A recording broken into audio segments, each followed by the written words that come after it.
Oke, selamat bertemu kembali teman rekan dan sahabat dengan saya Muhammad Asari dari tarantulaindonesia.com. Oke, pada kesempatan kali ini, malam ini sebetulnya kita lagi feeding nih, karena ini jadwalnya feeding dan banyak banget yang harus dikasih makan gitu. Oke, so we decide untuk membuat video gitu ya ketika kita feeding. Tadi ada satu video tentang Asian Forest Scorpion ya di video sebelumnya. Nah kali ini kita akan feeding juga salah satu tarantula kita yang udah cukup besar. Jenisnya adalah Brachypelma auratum gitu ya. Auratum ini menarik ya, nanti teman-teman bisa lihat sendiri tampilannya striking merah. Nah pas makanannya apa Kang gitu ya kalau tarantula. Nah kalau tarantula yang kecil sih bisa dikasih ulat Hongkong. Kalau kecil banget ulat kandang gitu ya. Bisa kecil banget juga bisa kecoa dubia. Ini ulat Hongkong ya. Ulat Hongkong tuh yang kayak begini nih. Ya, kalau kita lihat ulat Hongkong ya banyak di tempat ini, banyak di tempat kios burung gitu ya. Ini umum banget, gampang banget.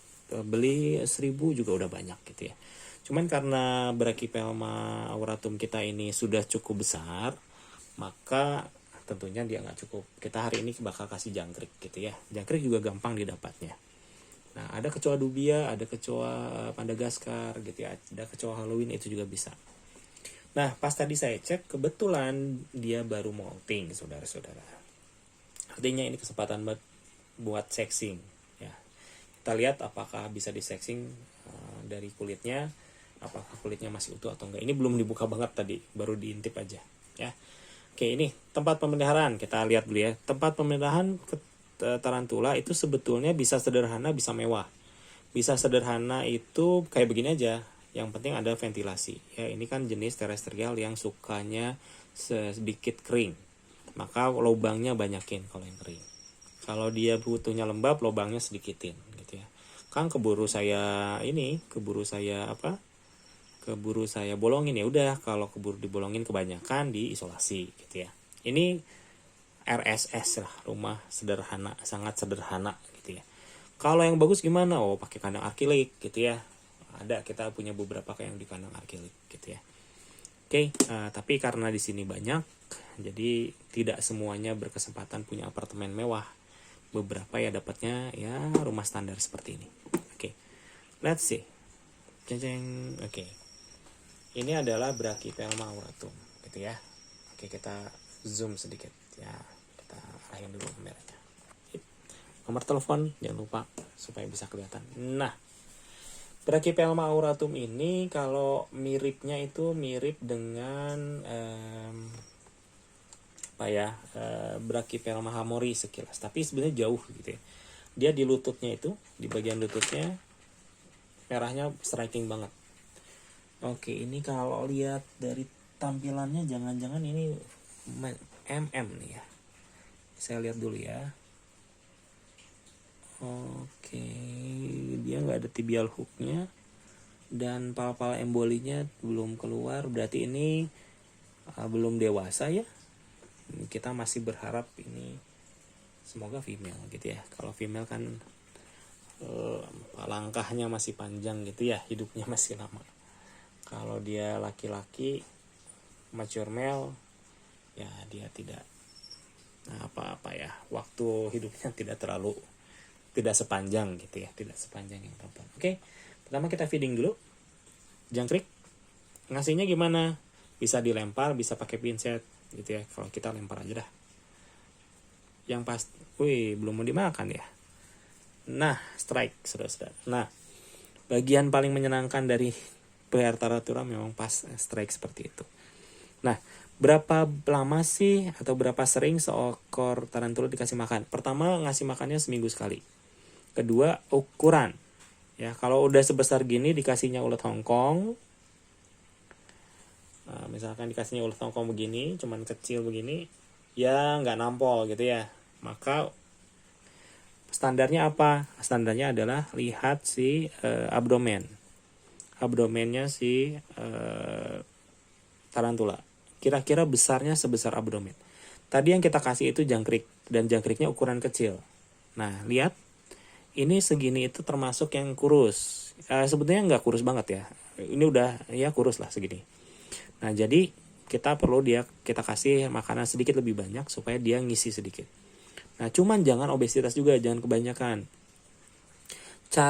Dia proporsional gitu ya. Masalahnya adalah kalau dia sudah gendut, dia susah turun lagi, susah ngecil lagi abdomennya. Nah kadang-kadang dia harus tunggu ganti kulit dulu baru jadi kecil gitu ya. Jadi pastiin ketika ngasih makan mending 1 dulu atau 2 dulu. Nanti lihat beberapa hari dia udah cukup ideal belum. Kalau belum ideal tambah lagi gitu ya. Tapi setelah ideal jangan takut untuk mempuasakan gitu ya. Supaya dia tetap ideal. Oke. Kita ambil waduh tuh dia masih mau strike. Nah ini mah fungsinya pinset ya teman-teman. Jangan pakai tangan. Karena dia penglihatannya nggak terlalu bagus. Gerakan, begitu ada gerakan dia sangka makanan. Jebret aja. Nah ini biasanya, jadi apalagi jangan berusaha nyuapin tarantula ya gitu ya. Karena ya tangan bisa kena gitu ya. Walaupun ini jenis yang low venom, New World, dia tidak akan terlalu gimana-gimana sih sebetulnya, paling luka ya. Maksudnya bisanya tidak berbahaya, mematikan atau apa. Karena tarantula itu tidak ada yang mematikan bisanya. Oke, kita kasih jangkrik 1 lagi. Nah, kemungkinan kayaknya sih masih bisa dia langsung 2 gitu ya. Biasanya sih dia begitu. Kita 1 lagi. Kali ini sedikit cantik pakai pinset panjang. Dan kita taruh di sebelah sini. Iya, ini cara ngasih yang salah. Malah naik ke sana. Jadi cara ngasih yang benar udah dijepit sehingga bisa di drop di mana kita pengen. Kita drop di belakang ya. Tuh. Hit. Biasanya sih.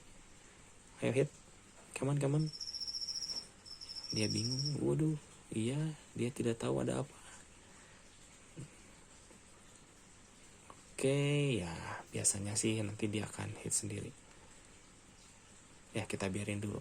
Nah, dia akan mulai dance, tarantula dance. Tarantula dance tuh begitu dia dapat, nanti dia memperbaiki jaring-jaringnya. Jadi semua tarantula sebenarnya mulai jaring, cuman jenis terestrial yang ini dia kan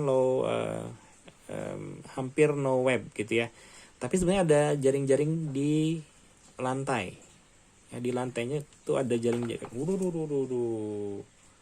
Nah, kan dia menyangka itu makanan, saudara-saudara. Ya, itu dia yang terjadi. Tapi untungnya dia jenis yang cocok buat pemula. Jenis ini gerakannya tidak terlalu skitis ya, nggak sprint, nggak lari.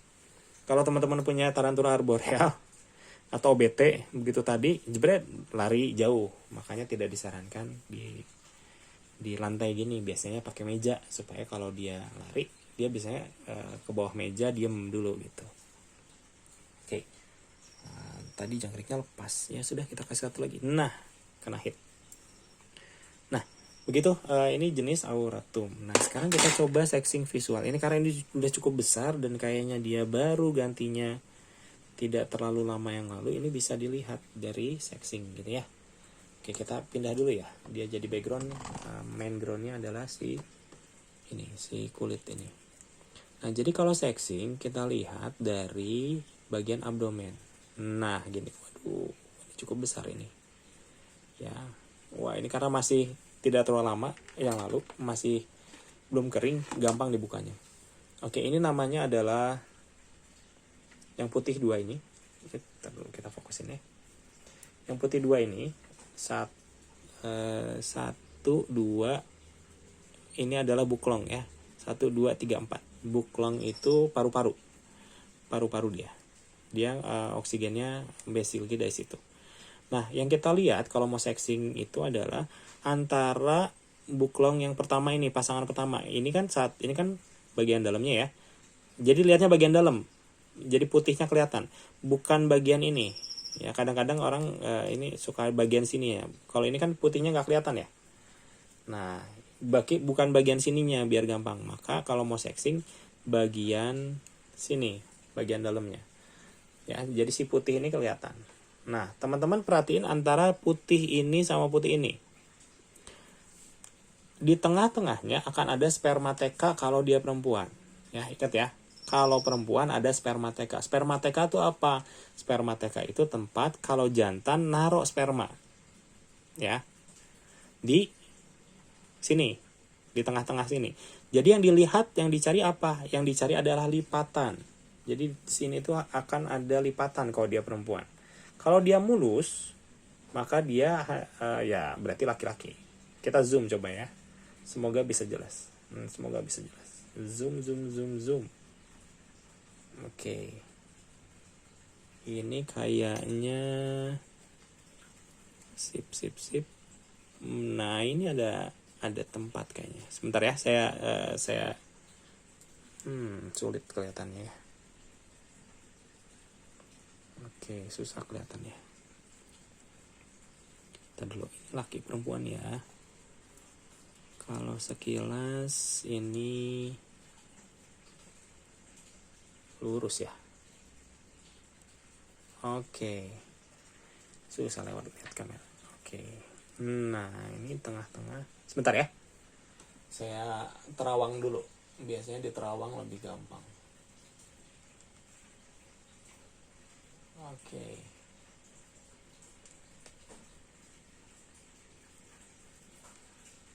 Ya. Maaf ya. Oke, karena ini live tidak diedit. Oke. Teman-teman bisa lihat di situ ada kayak lipatan. Ya, kayak lipatan. Spermatekanya tipis ternyata ya. Nah, kelihatan ya, ada lipatan. Nah, karena ada lipatan yang ini, dan ini tadi saya coba tarik ada flapnya, berarti jenis ini adalah jenis kelaminnya perempuan, which is good. Ya, lumayan lah gitu ya. Berarti hidupnya jauh lebih lama. Dan itu yang membuat kenapa perempuan harganya lebih mahal biasanya. Oke, sekalian belajar anatominya lah gitu ya. Nah, ini kalau teman-teman pengen lihat taringnya, kebetulan kita lagi zoom, teman-teman bisa lihat di sini. Ini adalah bagian taringnya. Wah, eksotis banget ya. Nah, ini taring kalau kita lihat gini, mungkin bisa ngebuka ya. Nah, kalau jenis Brachypelma memang taringnya tidak terlalu besar ya. Kalau teman-teman pengen tarantula yang taringnya besar, itu jenisnya Grammostola. Grammostola besar. Atau ya kalau mau besar ya ambil tarantula yang jenisnya memang besar-besar. Contohnya Lasiodora parahibana. Itu jenis ketiga terbesar. Itu pasti kalau udah dewasa taringnya besar. Oke. Ini adalah kulit yang kondisinya sangat baik gitu ya. Buat sexing gampang banget. Udah besar juga. Oke. Tapi nanti saya cek lagi ya pakai foto gitu ya. Biasanya kalau di foto jauh lebih enak kelihatannya, ini kan masih visual banget. Tapi secara visual ini kelihatannya sepertinya kita punya perempuan sih. Oke, tapi saya masih rada ragu. Kelihatan lipatannya tapi tipis. Oke, tapi nanti saya cek lagi. Basically ini adalah Brachypelma auratum yang ukurannya sudah cukup besar dan kita tahu dia kemungkinan besar female gitu ya. Feeding tadi seminggu sekali sesuai dengan ukuran feeding kita sesuai dengan ukuran abdomennya. Terus apalagi yang harus diperhatikan adalah kelembaban gitu ya. Seperti teman-teman lihat, tempatnya sederhana. Kita cuman box aja dikasih tempat minum. Nah, itu ada tempat minum. Tempat minumnya juga kebetulan ini sederhana banget, cuman pakai botol AMDK yang dipotong. Tapi itu udah cukup. Buat ukuran besar, tidak terlalu ada hiding cave, tidak apa-apa. Kalaupun ada ya jauh lebih baik gitu ya. Itu mungkin sekilas kita ngobrol tentang auratum. Kita coba kasih satu lagi. Di strike lagi nggak ya? Coba kita lihat. Soalnya tadi yang satu kayaknya lepas lagi. Oke. Kita lihat. Bisa jadi strike, bisa jadi enggak. Harapannya strike ya. Oh ya, tadi kan baru molting ya. Terus pertanyaan yang biasa ditanyain, berapa lama setelah molting boleh dikasih makan? Kalau ngasih makan tarantula itu setelah molting minimal 3 hari. Kenapa? Karena exoskeletonnya masih lembek. Taringnya belum terlalu kuat. Tapi kalau udah 3 hari atau bagusnya sih 5 hari gitu ya, maka dia taringnya udah kuat. Dia appetite untuk makan itu ada gitu ya. Jadi ya 3 hari minimal gitu ya. Oke, mungkin teman-teman itu sekilas tentang Brachypelma auratum yang kita punya. Kebetulan baru molting. Ini saatnya dia difoto-foto karena foto terbaik itu ya, warna terbaik pas baru molting. Oke, sampai berjumpa kembali di video berikutnya. Terima kasih. Saya Asari dari tarantulaindonesia.com. Undur diri, semoga teman-teman makin punya ketertarikan terhadap tarantula, pet ya, peliharaan yang hanya untuk di display aja, jangan dipegang-pegang gitu ya. Walaupun bisa, tapi jangan dipegang-pegang. Dia punya banyak jenis, pemeliharaannya paling di antara pet yang lain kayaknya termasuk yang levelnya paling mudah gitu ya, tidak terlalu banyak perhatian gitu ya. Terima kasih. Assalamualaikum warahmatullahi wabarakatuh.